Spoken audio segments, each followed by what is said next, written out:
साथ हमारे साथ मेहमान जो है वो जुड़ चुके हैं। सौरभ मालवीय है, राजनीतिक विश्लेषक है, वो हमारे साथ जुड़ चुके हैं। तो वहीं शिवानंद हुलियाकर है, प्रवक्ता है कांग्रेस के, वो भी हमारे साथ यहाँ पर जुड़ चुके हैं। और आप दोनों का ही बहुत बहुत स्वागत है हमारे इस खास चर्चा में। सौरभ जी, सबसे पहले आपके पास आएंगे, क्योंकि देखिए मोहन भागवत जब जब कुछ कुछ भी कहते हैं मंच से, उस बात के कई मायने होते हैं। वो संदेश जो है वो साफ उनको दिया जाता है जिसको वो देना चाहते हैं। अब समझने वाले समझ लेते हैं। हम आपसे भी यही समझना चाहेंगे, ये जो अहंकार से बचने की बात की गई है कि आप अहंकार से बचिए अन्यथा आप गड्ढे में गिर जाएंगे, ये बयान किसके लिए, क्यों और संदेश किसकी तरफ? निश्चित तौर पर मोहन भागवत जी का वक्तव्य बहुत ही सारगर्भित होता है और उसके बड़े मायने होते हैं, बड़े अर्थ होते हैं। और खास करके जब हम संघ की बात करते हैं और संघ प्रमुख उस पर कुछ बोलते हैं, तो संघ एक सामाजिक और राजनीतिक संगठन है।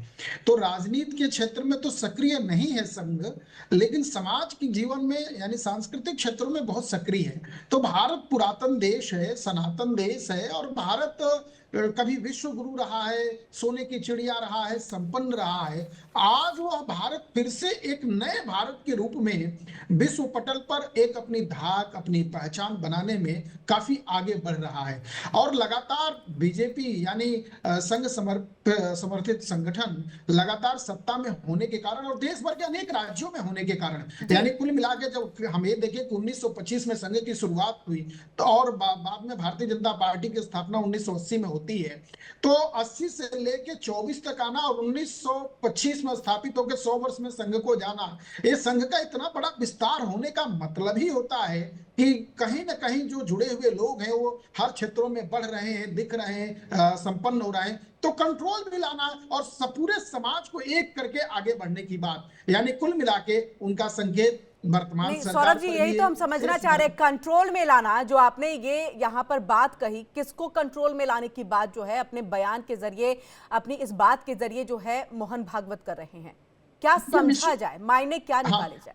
नहीं, मायने तो इसका साफ है। मायने तो इसका ये साफ है कि लगातार कोई भी व्यक्ति जब सत्ता में रहेगा, विस्तार होगा, बढ़ेगा, कार्य करेगा, तो कहीं ना कहीं बहुत सारी चीजें मन में विकृति, मन में विकार, मन में गड़बड़ी आने की संभावना होती है। तो एक स्वाभाविक वृत्ति के हिसाब से, एक स्वाभाविक नेचर के हिसाब से संगठन प्रमुख होने के नाते उनका ये संदेश है कि भाई काम तो खूब करो, बढ़ो खूब, लेकिन ध्यान रहे कि तुम संगठन से बड़े नहीं हो, या और बाकी समाज जो छूट गया वो तुम्हारा दुश्मन नहीं है। तो सबको लेके चलना और जो छूटे हैं उनको आगे लेके आना, यानी कुल मिलाकर पूरे हमारे समाज हमारे की हमारे चिंता साथ यहाँ पर संजय द्विवेदी जी भी जुड़ चुके हैं, प्रवक्ता शिवसेना यूबीटी के हैं। आपका भी संजय जी बहुत बहुत स्वागत है। इसी के साथ हमारे संवाददाता अभिषेक भी हमसे जुड़ चुके हैं। आप दोनों का, संजय जी और शिवानंद जी, आपका हम रुख करेंगे, लेकिन उससे पहले अभिषेक आपके पास हम आएंगे, क्योंकि आज का जो बयान है, क्योंकि हम जब भी देखते हैं मोहन भागवत कोई बयान देते हैं मतलब बहुत है। क्या राजनीतिक लोगों के लिए ही ये बयान जो है एक तरह से है, हम इस तरह से देखें कि सभी राजनीतिक दलों के लिए, किसी एक पार्टी के लिए नहीं? अब बिल्कुल देखिए, मोहन भागवत का जो बयान होता है बिल्कुल वह बड़े पर्सपेक्टिव में देखा जाता है। बिल्कुल वह जाहिर सी बात है, देखिए वह बयान इस तरीके से कह सकते हैं कि वह बीजेपी के लिए भी नसीहत होती है और दूसरे पार्टियों की नसीहत होती है। क्योंकि देखिए सरकार में इस वक्त बीजेपी है, अगर केंद्र की बात करें बीजेपी है, महाराष्ट्र में बीजेपी है, तो कहीं कहीं वो संदेश देते हैं कि उनके लिए जो भी राजनीति की बात होती है उसको लेकर नहीं, बल्कि उससे परे वह बात करते हैं। कहीं कहीं देश को एक साथ जोड़ने की बात लगातार हमेशा करते आए। यही कारण देखिए वह मणिपुर की बात करते हैं, वह महाराष्ट्र के तमाम एंगल से बात करते हैं कि जिससे सरकार आई है, ईवीएम को लेकर बात हुई कि किस तरीके से यहाँ पर ईवीएम जो बात हो रही है उनसे उसका मतलब नहीं, मतलब है किस तरीके से यहाँ पर विकास होना चाहिए, किस तरीके से नेताओं के मन में, यहाँ पे जो सरकार है उनके मन में कहीं यह घमंड नहीं आना चाहिए कि आखिरकार यहाँ पर सरकार बनी है तो कहीं कहीं उनके मन में कुछ गलत आवे। तो जाहिर सी बात है उनके कहने का मतलब बड़ा बहुत विकराल होता है और बहुत अच्छा मतलब होता है कि वह सबको जोड़ कर रखना चाहते हैं, और यही संदेश वह बीजेपी को देना चाहते हैं, वही संदेश दूसरे पार्टी को देना चाहते हैं जो विरोधी पार्टी के लोग हैं, और या यूं कहें आम लोगों को, भारतवासी के लोगों को, कि किस तरीके से उनकी जो राजनीति नहीं करके, बल्कि आरएसएस जो कहा जाता है राजनीतिक पार्टी है, राजनीतिक नहीं है, बल्कि वह देश को जोड़ने का काम लगातार करती है। संगठन ऐसा संगठन है जो लोगों को जोड़ने में विश्वास करती है, ना कि तोड़ने में विश्वास करती है। और यही संदेश लगातार जितनी बार भी देखा होगा हमने, चाहे वह मुंबई की बात हो, पुणे की बात हो, हैदराबाद की बात हो, जहां जहां भी आरएसएस प्रमुख मोहन भागवत जाते हैं, वो तमाम जगहों पर एक ही बात कहते हैं कि कहीं कहीं एक साथ संगठित देश रहे तभी उसका विकास होगा, तभी अच्छे से लोग जुड़ पाएंगे। और कहीं अगर जरूरत पड़ती है उनके ही, अगर बीजेपी जो कि जाहिर सी बात है उनकी वह तो जो बीजेपी के जाहिर सी बात है कि संगठन कहा जाता है, उनको भी कहीं न कहीं वह कटघरे में खड़ा करते हैं कि वह भी उस उन्माद में ना रहे या फिर उस घमंड में ना रहे कि सरकार आई है ठीक तो है। कहीं शिवानंद जी, कुछ भी शिवानंद करने जी, जाएंगे। आप यही क्या कारण है कि तमाम इस बातों बयान को के क्या मायने किया आप है। निकाल रहे हैं? शिवसेना माफ कीजिएगा, कांग्रेस की तरफ से क्या बयान निकल रहा है इसका? क्योंकि इससे पहले जब बयान दिया गया था इंसान सुपरमैन फिर भगवान बनना चाहता है, तो ये कांग्रेस ने कह दिया था बीजेपी के लिए है। किरण जी, मोहन भागवत जी जिस तरह से बयान कर रहे हैं, वो किसको बोल रहे हैं? सेंट्रल गवर्नमेंट को या स्टेट गवर्नमेंट को या खुद के घर पे? ये समझ में नहीं आ रहे। घमंड की जो भाषा है, और अभी अभी मैंने पीछे टाइम्स ऑफ इंडिया में मैंने पढ़ा था, मोहन भागवत जी बोले कि हिंदू समाज अभी बच्चे 3-4 होना चाहिए। अरे 3-4 नहीं, 10 करो। रोजगार कहाँ है? आज बेरोजगारी चरम पर्श पर है। फार्मर सुसाइड कर रहे, हत्या हो रहे। आज देखिए, डेवलपमेंट नहीं, विकास नहीं। आज मोहन भागवत जी क्या बोलना चाहते हैं? मणिपुर जल रहे बोल रहे, उनकी बात सेंट्रल में कोई नहीं सुन रहे। मणिपुर 1 साल से जल रहे। संबल देखिए, हाथरस नहीं जा रहे।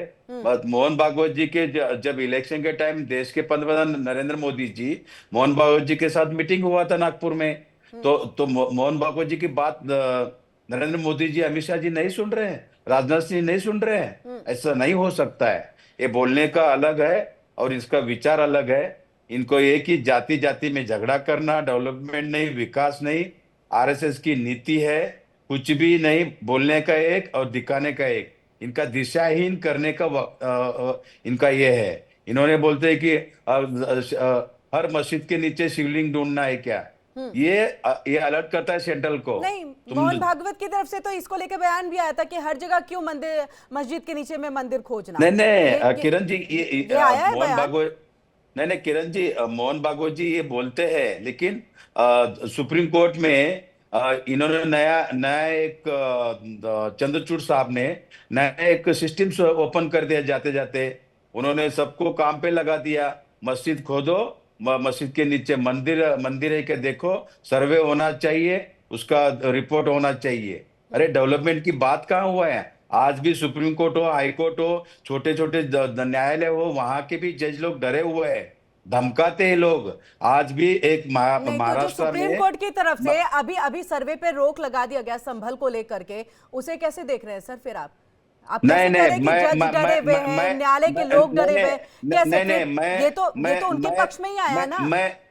किरण जी, मैं खन्ना साहब चीफ जस्टिस को सैल्यूट करता हूं आपके मीडिया के माध्यम से। उन्होंने जो आपके पक्ष में बोले उनको सैल्यूट, और जो ना बोल पाए, क्योंकि देखिए जिरह पे सारी चीजें होती है, सबूतों के आधार पर होती है बातें। मेरे पक्ष की वजह से नहीं है।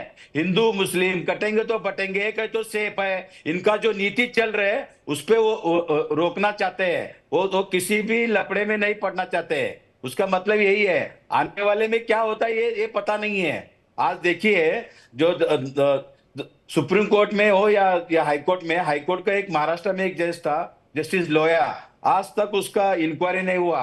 आज तक उसका फाइल का क्या हुआ? मैं मीडिया के माध्यम से बोलना चाहता हूं, जस्टिस लोया को न्याय कब मिलेगा? मैं मोहन भागवत जी को पूछना चाहता हूं, आप आदेश दीजिए। नागपुर में ही हत्या हुआ है उनका, सबको पता है। जस्टिस लोया का हत्या कैसा हुआ? क्यों न्याय नहीं मिल रहा है? सीबीआई क्या कर रहे हैं? ईडी क्या कर रहे हैं? तो सेंट्रल गवर्नमेंट क्या कर रहे हैं? स्टेट गवर्नमेंट उनका ही है। ठीक है, तो आपका ये कहना है कि मोहन भागवत जो कह रहे हैं उनकी कथनी और करनी अंतर है, कथनी और करनी में अंतर है। किरण जी, मैं मोहन भागवत जी को बोलना चाहता हूं, सर को, कि दूध का दूध पानी का पानी होने दो, सच्चाई सामने आने दो। आप अगर बच्चे बड़ा बोल रहे हैं, लेकिन नौकरी किधर है? डेवलपमेंट किधर है? देश के पंतप्रधान आदरणीय नरेंद्र मोदी जी 2 करोड़ नौकरी बोला था, कहाँ है नौकरी? बताइए। आज अमित शाह जी बोलते पकौड़े बेचो। आप किस तरह से देख रहे हैं इनके बयान को? क्योंकि देखिए, ना केवल बयान इस पे कि एक अहंकार को लेकर के उन्होंने एक मैं परिपक्व, मैं अपरिपक्व वाली बात भी कही है। जी, आ रही हूं सर, आपके पास भी आ रही हूं। संजय जी, इसके साथ साथ ये भी कहा कि देखिए कई चीजें अच्छी हो रही हैं, 40 चीजें अच्छी हो रही हैं, लेकिन सिर्फ गलत ही नजर आ रहा है। ये तमाम बयान किसके लिए? क्या संदेश, क्या राजनेताओं को वो कुछ संदेश देने की कोशिश कर रहे हैं? राजनेताओं से तो भारतीय जनता पार्टी से मतलब है। राजनेताओं का काम उनका एक सूत्री कार्यक्रम है, भारतीय जनता पार्टी को आगे बढ़ाना। भले जेपी नड्डा कहते हैं मैं आरएसएस से जरूरत नहीं है, अभी महाराष्ट्र चुनाव में कटे बटेंगे नारा तो आरएसएस ने दिया था ना।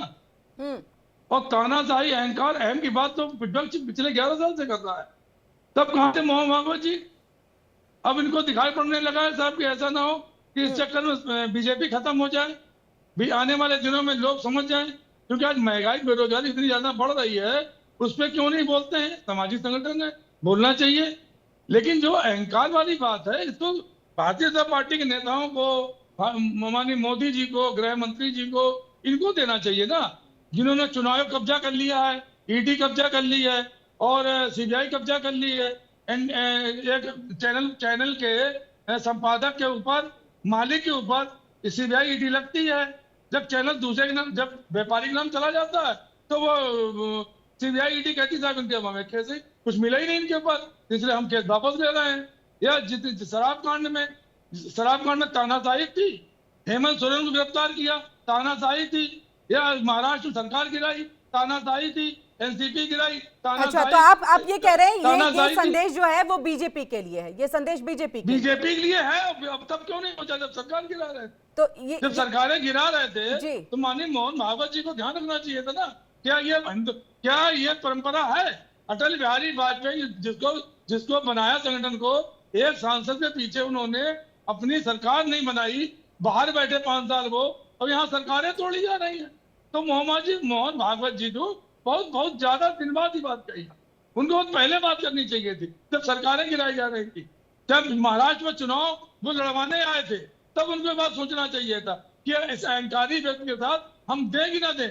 क्योंकि अगर आपने साथ दिया है तो फायदा तो मानी अहंकारी लोगों को हुआ ना। अगर आपने जो मीडिया रिपोर्ट है कि आरएसएस ने महाराष्ट्र चुनाव जिताने के लिए एड़ी चोटी जेल लगा दिया, तो आप किसे जिता रहे थे? अहंकार को जिता रहे थे, तानाशाह को जिता रहे थे। तो जब उस समय आपने ध्यान नहीं दिया, जेपी नड्डा साहब कहते हैं कि साहब मुझे आरएसएस की जरूरत नहीं है। और आज आप कह रहे साहब अहंकार नहीं होना चाहिए, तो अहंकार किसमें नहीं होना चाहिए? विपक्ष पास क्या अहंकार है? विपक्ष पास तो ये पार्टियां तोड़ देते हैं नई पार्टी के दम पे, चुनाव के दम पे। ठीक है सौरभ जी, सहमत है जो बात संजय जी कह रहे हैं कि ये बीजेपी के लिए संदेश है। संजय जी इस बात को भूल रहे हैं कि बाला साहब ठाकरे के विचार क्या रहे हैं। आज इनकी पार्टी कहां चली गई? बात मत करिए भाई। बाला साहब ठाकरे गया तो भारत दे दिया आपने क्या? नहीं, अरे सुनिए तो, मैं आपके बीच में नहीं बोल रहा था। सुनिए, क्यों परेशान होने लगे? मालूम है क्या? अरे सुनो भैया, क्यों परेशान हो रहे हैं? सुनना तो सीखिए। प्रधान आप होते हैं तो सुनिए तो, सुनो तो दादा, सुनिए। हारने से निराश होने की जरूरत नहीं है, इतना निराश होने की आवश्यकता नहीं है। सच्चाई को स्वीकारना चाहिए और जानना चाहिए। हार रहे हो, परजीवी बन गए। नहीं, हारने से निराश मत होइए, स्वीकारिए और जानिए, सच्चाई को जानिए। ठीक है, संजय जी का विचार अपना विचार है, क्योंकि जब सत्ता से बाहर होते हैं और विचार को त्यागते हैं, बाला साहब के विचार को इन्होंने नहीं माना तो भागवत जी का विचार इनको नहीं समझ में आएगा। बाला साहब ठाकरे का विचार मानते तो आज जरूर ये भागवत जी की बात को समझ पाते। इसलिए इनकी गलती नहीं है, इनका दोष नहीं है, इसलिए इनकी बात को मैं उतनी गंभीरता से नहीं देख रहा हूं। लेकिन किरण जी, ये बात सच है कि भागवत जी जो कह रहे हैं वह एक सामाजिक संगठन के प्रतिनिधि हैं। राष्ट्रीय स्वयंसेवक संघ एक सांस्कृतिक संगठन है और समाज हित में, देश हित में, और मैं उसी बात को फिर से एक बार रिपीट कर रहा हूं, उसको ध्यान देने की जरूरत है कि जब देश का, भारत का अतीत गौरवशाली था, बहुत समृद्ध भारत रहा है, उस समृद्ध भारत को फिर से अनेक हजार वर्षों तक संघर्ष के बाद एक नए भारत खड़ा हो रहा है। तो खड़ा करने वाले के भीतर कहीं ना कहीं अहंकार आ सकता है। उधर वो संकेत कर रहे हैं कि भाई बहुत काम करना है, अभी थोड़ा सा रुको। और रही बात रोजगार की, तो आप भी जान रहे हैं कि विश्व फलक पर आज भारत अर्थ शक्ति के क्षेत्र में कितनी तेज गति से बढ़ रहा है। आप भी देख रहे हैं, सभी पूरा दुनिया देख रही है, पूरे लोग जान रहे हैं। तो निश्चित तौर पर सभी समाज के विकास के लिए भागवत जी का यह संदेश है कि भाई अहंकार छोड़ो और राष्ट्र सर्वोपरि करके देश को मुख्य धारा में विकास की तरफ लाओ। ठीक है अभिषेक, आपके पास हम आते हैं, क्योंकि देखिए आपने, हाँ संजय जी आ रही हूँ, आप अपनी बात को रखिएगा, शिवानंद जी आप भी अपनी बात को रहिए, लेकिन उससे पहले अभिषेक जो ये कार्यक्रम था वो विकलांगों के लिए वो कार्यक्रम था जहां पर उन्होंने इस बात को यहां पर रखा है। लेकिन इसके साथ साथ देखिए, सिर्फ अहंकार की बात, गड्ढे में गिरने की बात पे नहीं जाएंगे, 40 अच्छी चीजें हो रही हैं उसमें सिर्फ गलत चीजें नजर आती हैं। तो ये विपक्ष की तरफ भी इशारा करता है। और बिल्कुल बिल्कुल देखिए यह साफ है। देखिए मोहन भागवत का जो बयान होता है वह जैसा कि चर्चा हो रही है, बिल्कुल यह कोई उनकी सरकार के ऊपर नहीं होता। ये बात तो देखिए साफ है, खुलकर कोई भी कह सकता है कि वो अपनी सरकार को भी नहीं छोड़ते। यानी जो भी अगर उनकी समर्थन में सरकार है, यानी जाहिर सी बात है बीजेपी का है, तो कहीं कहीं वो जरूर उनको आईना दिखाते हैं। और हमेशा आईना दिखाने का काम आरएसएस ने किया है कि कोई भी गड़बड़ी होती है, हो सकती है फ्यूचर में, तो बिल्कुल आरएसएस उस हिसाब से कहती है, बयान देती है, खुलकर बयान देते हैं। और मोहन भागवत जाहिर सी बात जब से आरएसएस संचालक है तब से वो खुलकर इस पूरे मामले में बोलते हैं, बात रखते हैं अपना, और बात रखने में कोई हर्ज नहीं है। देखिए बात तो साफ है। देखिए विरोधी पार्टियों के लिए भी बिल्कुल संदेश होता है कि आखिरकार 40 अच्छे काम अगर हो रहे हैं तो उसमें उन अच्छे कामों की बात क्यों नहीं होती, उससे चर्चाएं क्यों नहीं होती है, फिर विरोधी क्यों होता है। वहीं अहंकार की बात हो रही है, तो बिल्कुल देखिए अहंकार की बात तो देखिए अगर हम शुरुआत घर से करें तो घर में भी हम अपने बच्चे माँ बाप सबको अगर कहते हैं कि एक गार्जियन के तौर पर अगर जो आरएसएस देखा जाता है तो जरूर कहते हैं कि अहंकार नहीं आना चाहिए। तो बिल्कुल ये जाहिर सी बात है, मानना चाहिए कि बीजेपी के लिए भी एक संदेश है, और इतना ही नहीं बल्कि विरोधियों के लिए संदेश है। इतना ही नहीं, आप समझिए कि जो बच्चे पैदा करने की बात हो रही है 3 बच्चों का, वह यह उनके पीछे का तर्क यह है कि 0.01 यानी वो कहते हैं 0.01 से कोई तो परिवार नहीं बढ़ सकता, कोई देश नहीं बढ़ सकता। अगर 0.01 यानी एक आदमी रहेगा, उससे कोई बच्चा पैदा होगा नहीं, तो वो कहते हैं इससे समाज नष्ट होगा। बजाय इसके कि हम कम से कम 3 बच्चे पैदा करें तो इससे जनसंख्या जो रहेगी कंट्रोल रहेगा, उसमें वृद्धि की बात है। तो हम जो उनका तर्क है वो बता रहे हैं। तो ये कोई बात पहली बार नहीं है, कई बार बात कर चुके हैं मोहन भागवत, जिसके ऊपर जोर दे रहे हैं। उनको कहीं लग रहा है कि जनसंख्या में जिस तरीके से हिंदुओं की जनसंख्या में कमी आ रही है, ये देखने का एक काम हो रहा है। यही वजह है कि उनका ये संदेश एक बड़ा संदेश माना जा रहा है। तो जाहिर सी बात है कि यह जो चीजें हैं, मणिपुर के देखिए बात करें, मणिपुर के लिए बड़ी अच्छी बात उन्होंने कही है कि आखिरकार वो 1 साल से जल रहा है, उसके पीछे कौन 10 साल हुए, बड़ी बात कह रहे हैं। 10 साल शांत था, लेकिन अचानक ये क्यों हो रहा है, करवाया जा रहा है या हो रहा है। तो उसके पीछे देखिए संदेश है कि विरोधी पार्टियों के लिए भी संदेश है कि क्या कोई इसके पीछे करवा रहा है, क्या कोई बड़ी साजिश है, क्या उनका कहने का बड़े मतलब बिल्कुल कई मतलब है। मुझे लग रहा है कि संदेश हर किसी के लिए जाता है, अब किसको किस वे में इसको लेना है ये बड़ी बात हो जाती है। शिवानंद जी आपके पास आएंगे, आप क्या कहना चाहते हैं, अपनी बात को रखिएगा। लेकिन इसके साथ साथ किरण जी मोहन भागवत जी बोल रहे हैं कि मणिपुर जल रहे हैं, उनकी बात कौन सुन रहे हैं, किसको बोल रही है, किसको सूचना कर रहे हैं, वो मैं पूछना चाहता हूं कि मोहन भागवत जी सर जो है किसको सूचना करना चाहते हैं।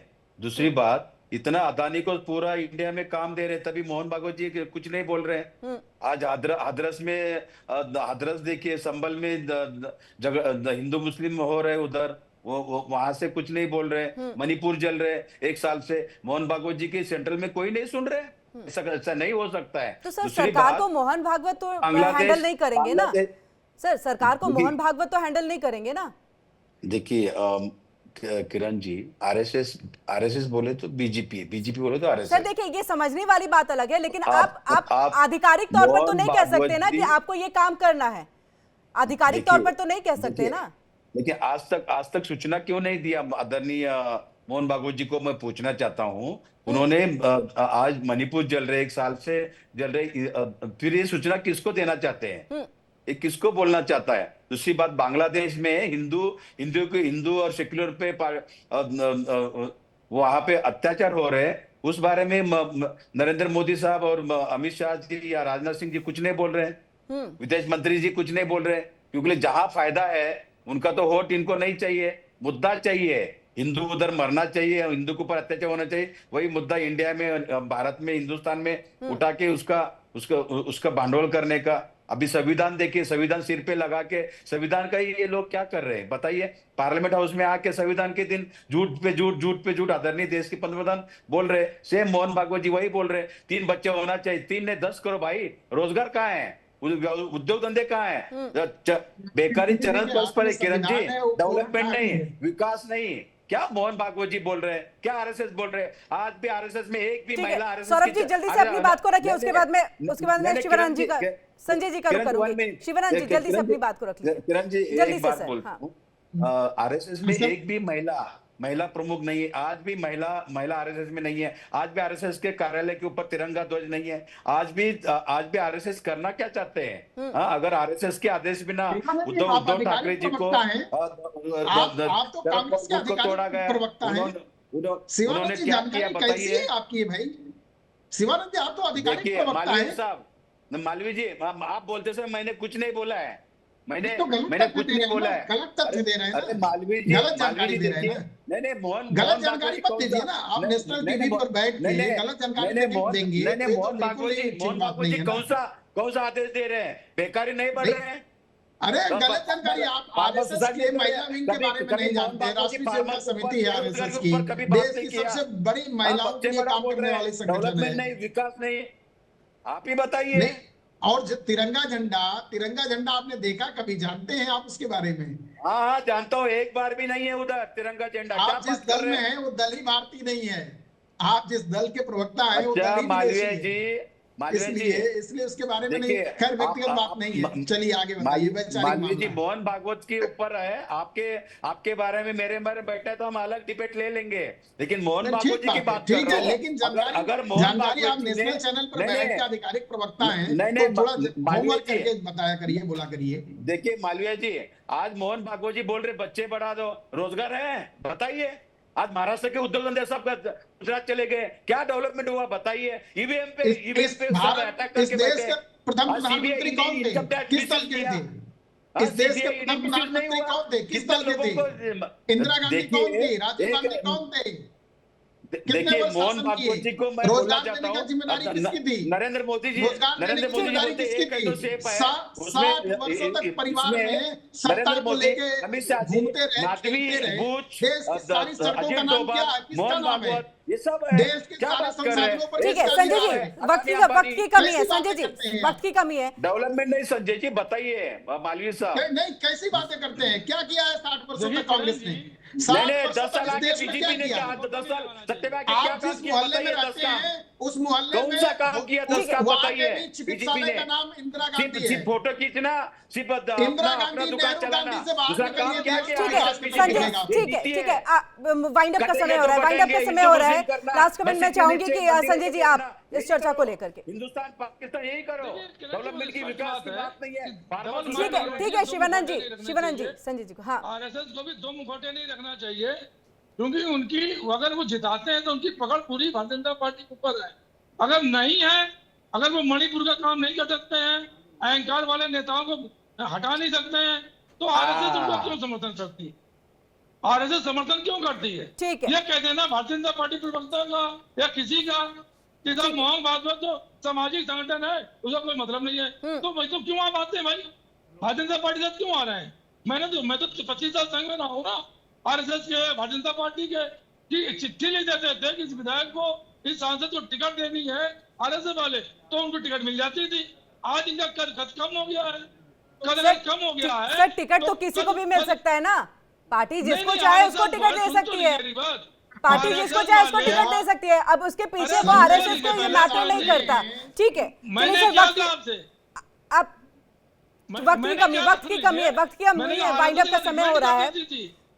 तो रिकमेंड कर देती थी, तो किसी को टिकट कटता ठीक है, चलिए मैं ये कह रहा हूँ, चाहे भारतीय जनता पार्टी अपना वीटो पावर लगा दे।